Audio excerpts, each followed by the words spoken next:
Hello नमस्कार दोस्तों, स्वागत है हमारे यूट्यूब चैनल एमएससी की आवाज़ पर। आप सभी जानते हैं इससे पहले की क्लास में आपको हम लगातार इंडियन हिस्ट्री क्लासें लेकर के आ रहे हैं। इससे पहले की क्लास में हमने मुस्लिम सुधार आंदोलन को पढ़ा था। जो सैयद अहमद खान ने उसको मुस्लिम सुधार आंदोलन को स्टार्ट करा था।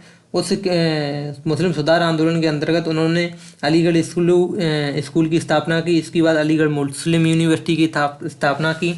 हम अपनी क्लास में लगातार समाज सुधारकों द्वारा उठाए गए कदम और उनके द्वारा उठाए गए आंदोलन जो लगातार चल रहे हैं उनके बारे में अब डिस्कस कर रहे हैं। उससे आगे की क्लास स्टार्ट करने से पहले बता दें, अगर आपने अभी तक चैनल को सब्सक्राइब नहीं किया है तो चैनल को सब्सक्राइब कर लें, बेल आइकन को क्लिक कर लें, जिससे आपको क्लास का लेटेस्ट नोटिफिकेशन मिलता रहेगा। और वीडियो को लाइक करना और शेयर करना ना भूलें। तो आइए उससे आगे की क्लास हम आज स्टार्ट करते हैं। 1888 में यूनाइटेड इंडिया पैट्रियोटिक एसोसिएशन की स्थापना की गई। कांग्रेस के विरोध के लिए इस एसोसिएशन की स्थापना की गई। अंग्रेज़ों ने इन्हें नाइटहुड की उपाधि दी थी। किसे नाइटहुड की उपाधि दी थी? सैयद अहमद खां को अंग्रेज़ों ने क्या किया था? नाइटहुड की उपाधि दी थी।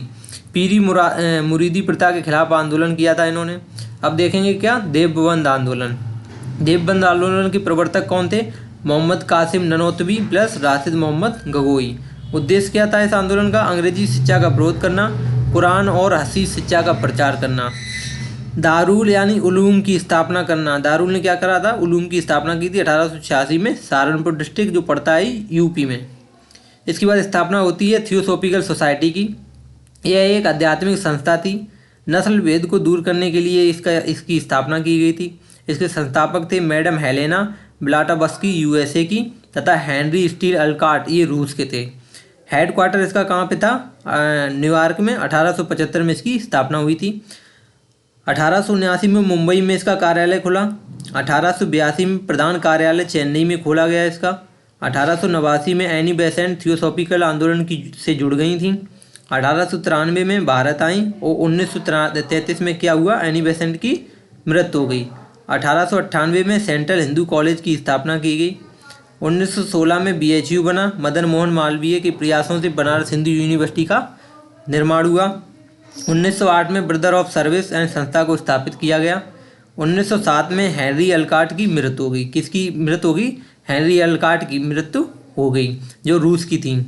1907 में एनी बेसेंट थियोसॉफिकल सोसाइटी की अध्यक्ष बना दी गई। 1907 में स्वाधीनता आंदोलन के आरंभिक वर्ष देखेंगे अब हम। जब स्वाधीनता आंदोलन यानी कि भारत स्वाधीनता की तरफ बढ़ रहा है, उसके जो स्टार्ट हुए वर्षों में क्या क्या आंदोलन हुए। लैंड होल्डर सोसाइटी की स्थापना की गई। किसके लिए? जमींदारी एसोसिएशन के लिए। भारत का पहला राजनीतिक संगठन बनाया गया इसी आंदोलन के समय।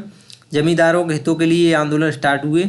1837 में कलकत्ता संस्थापक द्वारकानाथ टैगोर ने कलकत्ता में इसकी स्थापना की, जमींदारी एसोसिएशन की। बंगाल ब्रिटिश इंडिया सोसाइटी की स्थापना 1843 में कलकत्ता में की गई। इसके संस्थापक कौन थे? George Thompson.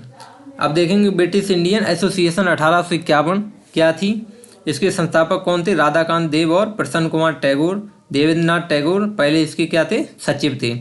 Madras native association, ये गुजली लक्ष्मी इसके संस्थापक थे। गुजल लक्ष्मी दक्षिण भारत का पहला राजनीतिक संगठन था ये Madras native association. East India association देखेंगे तो 1866 में इसका गठन हुआ। दादा भाई नौरोजी इसके अध्यक्ष थे। 1875 में कलकत्ता स्टूडेंट एसोसिएशन का गठन हुआ। आनंद मोहन इसके गठन के नेतृत्व में रहे आगे, तो ये उसके अध्यक्ष थे। 1875 में इंडियन लीग कलकत्ता की स्थापना हुई। शशि कुमार बोस इसके अध्यक्ष थे। 1876 में इंडियन एसोसिएशन कलकत्ता बना। सुरेंद्रनाथ बनर्जी प्लस आनंद मोहन बोस इसके अध्यक्ष रहे।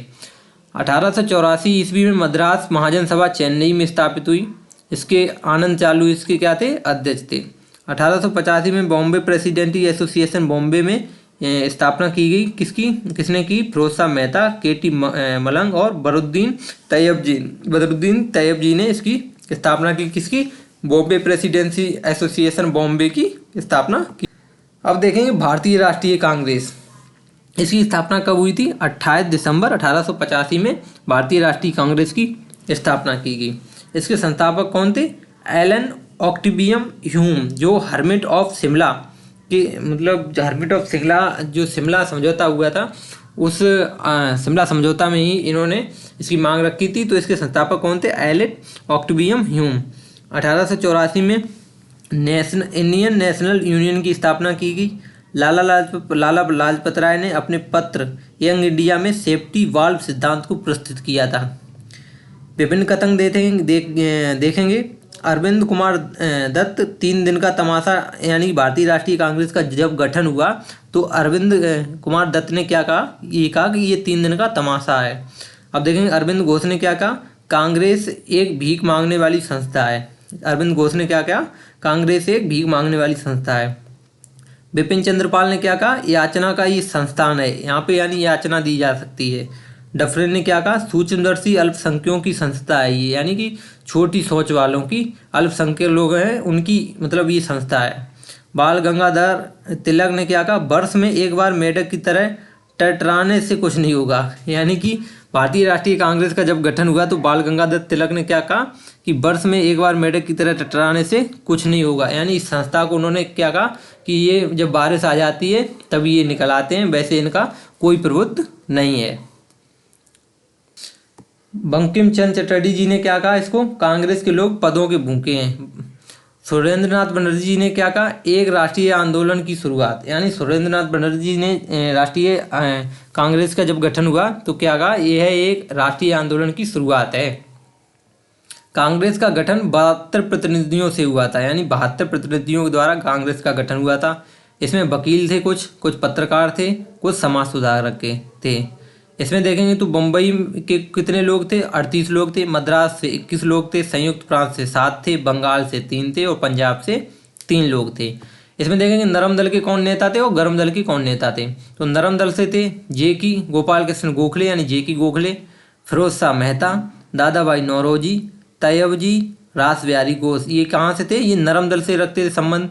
अब गर्म दल से देखेंगे तो लाला लाजपत राय, बाल गंगाधर तिलक और बिपिन चंद्र पाल, ये तीनों गर्म दल से इसमें संबंधित थे।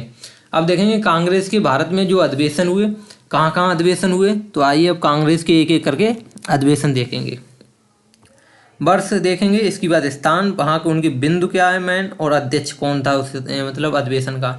तो वर्ष 1885 में सबसे पहला अधिवेशन होता है बम्बई में। गोकुल दास तेजपाल और संस्कृत महाविद्यालय में इस अधिवेशन को रखा जाता है।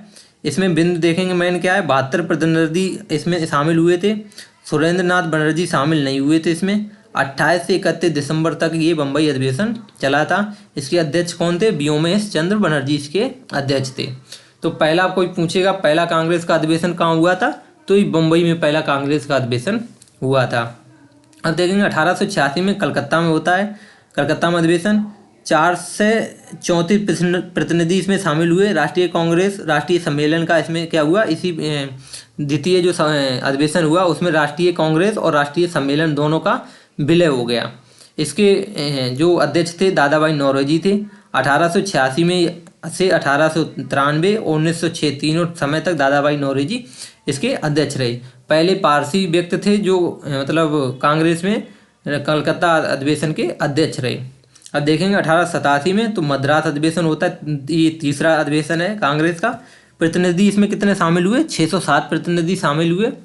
नारा यहाँ पे क्या दिया गया, कांग्रेस बनो। इसके अध्यक्ष कौन थे? बदरुद्दीन तैयबजी, जो प्रथम मुस्लिम व्यक्ति थे। 1888 में इलाहाबाद अधिवेशन होता है, ये चौथा अधिवेशन है। प्रतिनिधि इसमें कितने शामिल हुए? 1248। इसका अध्यक्ष कौन था? जॉर्ज यूल प्रथम, जो यूरोपीय अध्यक्ष थे। ये एकमात्र यूरोपीय अध्यक्ष थे जो इलाहाबाद अधिवेशन के अध्यक्ष बनाए गए। तो अगर क्वेश्चन पूछता है कि प्रथम अधिवेशन कब हुआ था और कहाँ हुआ था, तो प्रथम अधिवेशन 1885 में बम्बई में हुआ था। द्वितीय अधिवेशन 1886 में कलकत्ता में हुआ। तीसरा अधिवेशन 1887 में मद्रास में हुआ और चौथा अधिवेशन 1888 में इलाहाबाद में हुआ। इसके बाद पाँचवा अधिवेशन 1889 में बम्बई में स्टार्ट होता है। इसके अध्यक्ष कौन बनाए गए?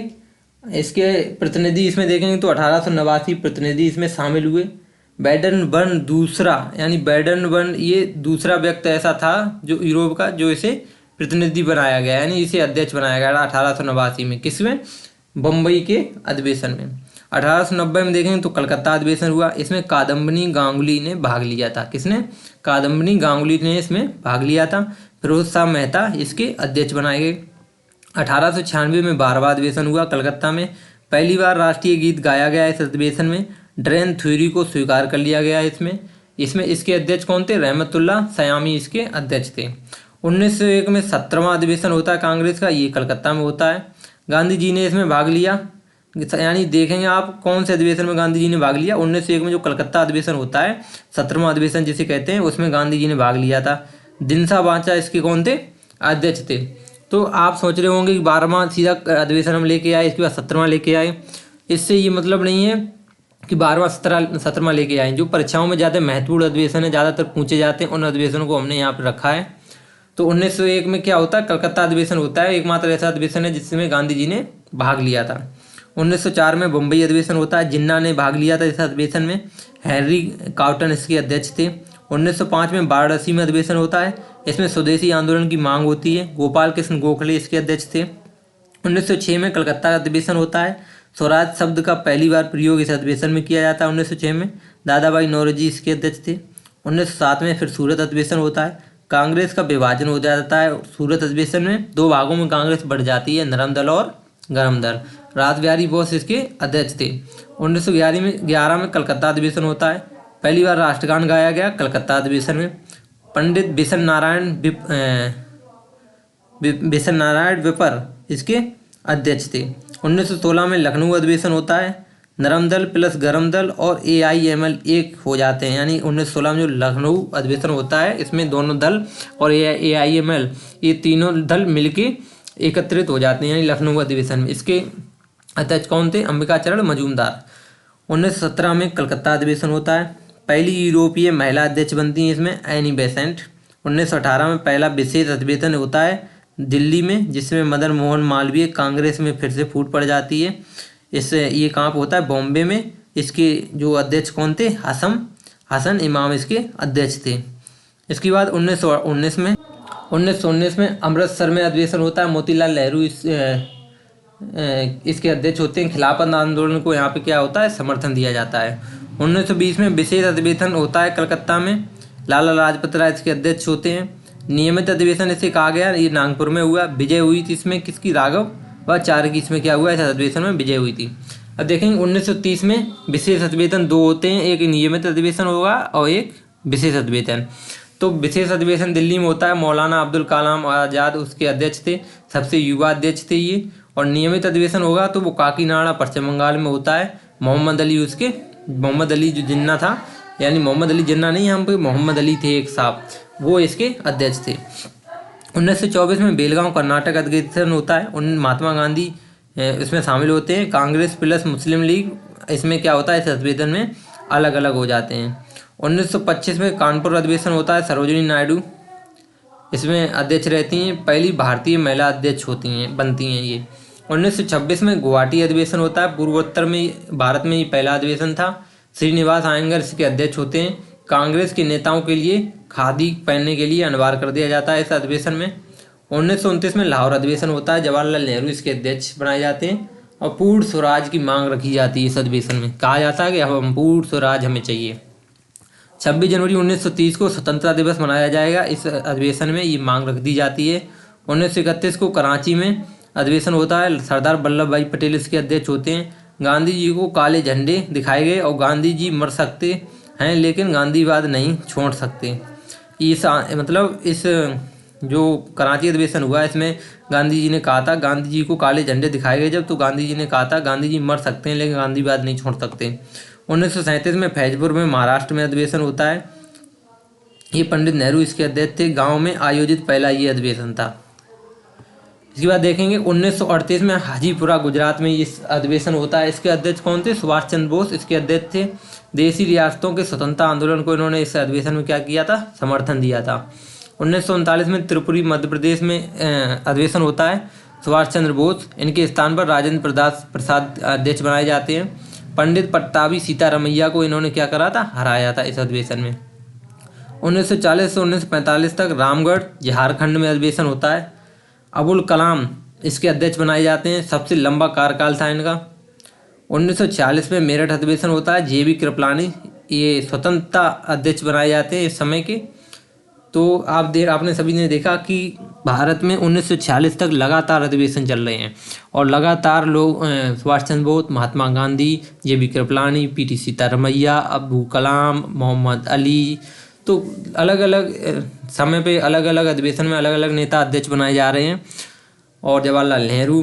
तो इन सभी अधिवेशनों को आप अच्छे से ध्यान से पढ़िए, क्योंकि इनसे एक ना एक क्वेश्चन कहीं ना कहीं आपको एसएससी के एग्जाम या किसी भी राज्य, स्टेट, पीसीएस, यूपी पीसीएस, किसी ना एग्जाम में इससे संबंधित क्वेश्चन आपको मिल जाएगा।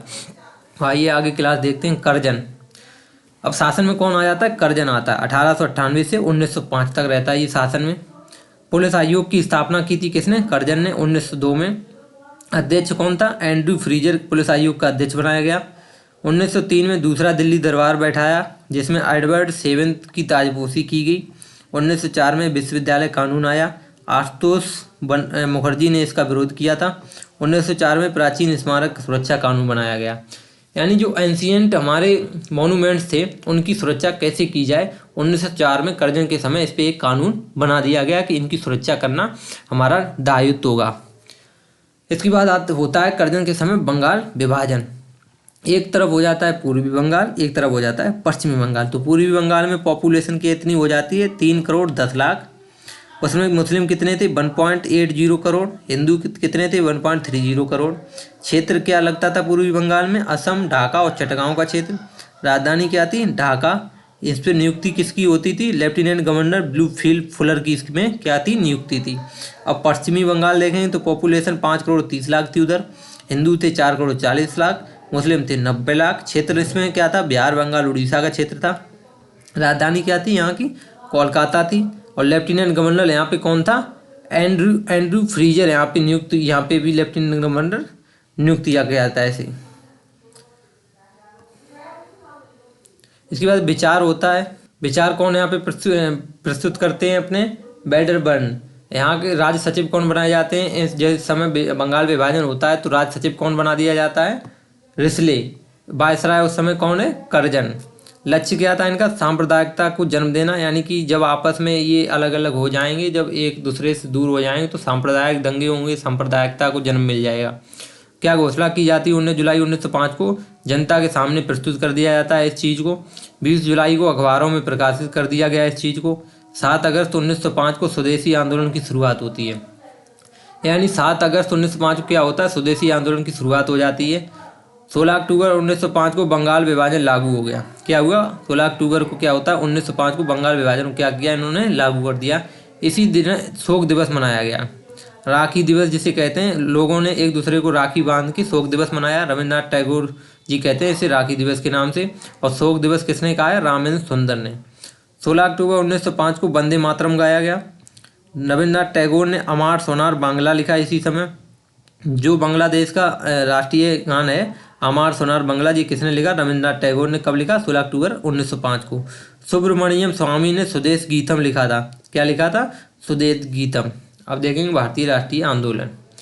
3 चरण में भारतीय राष्ट्रीय आंदोलन होते हैं। 1885 से 1905 तक ये उदारवादी आंदोलन थे। 1905 से 1919 तक उग्र राष्ट्रवादी आंदोलन थे। 1919 से 1947 तक ये गांधी युग वाले आंदोलन थे। नरमपंथी, गरमपंथी, क्रांतिकारी, गांधीवादी, ये चारों तरीके के इसमें आंदोलन शामिल थे भारतीय राष्ट्रीय आंदोलनों में। तो देखेंगे सबसे पहले स्वदेशी आंदोलन। बंगाल विभाजन के विरोध में 7 अगस्त 1905 को कलकत्ता के टाउन हॉल में एक बैठक हुई। उसके अध्यक्ष कौन बनाए गए? मणिंद्र चंद्र नंदी। लोग कितने शामिल हुए? 50,000। स्वदेशी आंदोलन का प्रस्ताव रखा गया। कृष्ण कुमार मित्र ने प्रस्ताव रखा। नेतृत्व कौन कर रहा था इसका? सुरेंद्रनाथ बनर्जी प्लस आनंद मोहन बोस इसका नेतृत्व कर रहे थे। उद्देश्य क्या था इसका? बंगाल विभाजन का निर्णय वापस दिलाओ, यानी ये निर्णय वापस हो जाए, बंगाल विभाजन नहीं हो पाए। ये इसका स्वदेशी आंदोलन का क्या रखा गया? उद्देश्य रखा गया। स्वदेशी आंदोलन में विदेशी वस्तुओं का बहिष्कार किया जाना चाहिए, जैसे नमक, चीनी, शिक्षा, इनमें क्या होना चाहिए? इसका बहिष्कार होना चाहिए। स्वदेशी बांधव समिति का गठन, अश्विनी कुमार दत्त इसके अध्यक्ष बनाए गए। डाउन सोसाइटी शिक्षा के लिए बनाई गई, सतीश कुमार मुखर्जी इसके अध्यक्ष बनाए गए। स्वदेश प्रचारी सभा पुणे में इसकी स्थापना हुई, बाल गंगाधर तिलक इसके अध्यक्ष बनाए गए। दिल्ली सैयद हैदर रजा इसके अध्यक्ष बनाए गए। मद्रास में चिदम्बरम पिल्लई इसके अध्यक्ष बनाए गए। पंजाब में अजीत सिंह लाला लाजपत राय, यानी पंजाब सिंह में लाला लाजपत राय और अजीत सिंह अध्यक्ष बनाए गए स्वदेशी आंदोलन के। आप देख रहे हैं स्वदेशी आंदोलन में दिल्ली में कौन बनाया गया, सैयद हैदर रजा, मद्रास में चिदम्बरम पिल्लई, पंजाब में अजीत सिंह लाजपत राय लाला लाजपत राय, ये सभी स्वदेशी आंदोलन के अध्यक्ष बनाए गए हैं। अब उद्देश्य है कि कैसे भी करके बंगाल विभाजन को वापस किया जाए और कर्जन का जो मन में जो विचार है कैसे भी करके भारत को तोड़ना, सांप्रदायिकता फैलाना, वो कैसे भी उसको रोका जाए। तो आगे क्लास में हम इससे आगे क्लास लेकर के आएंगे। हमें आशा है आपको ये क्लास पसंद आई होगी। अगर आपको ये क्लास पसंद आई है तो वीडियो को लाइक करना नहीं भूलें। अगर आपने चैनल को सब्सक्राइब नहीं किया है तो चैनल को सब्सक्राइब कर लें। और मिलते हैं आपसे दोस्तों, ऐसे ही रेगुलर हम आपके लिए क्लास लेकर के आते रहेंगे। तो मिलते हैं कल की क्लास में दोस्तों। जय हिंद दोस्तों, जय हिंद भाइयों।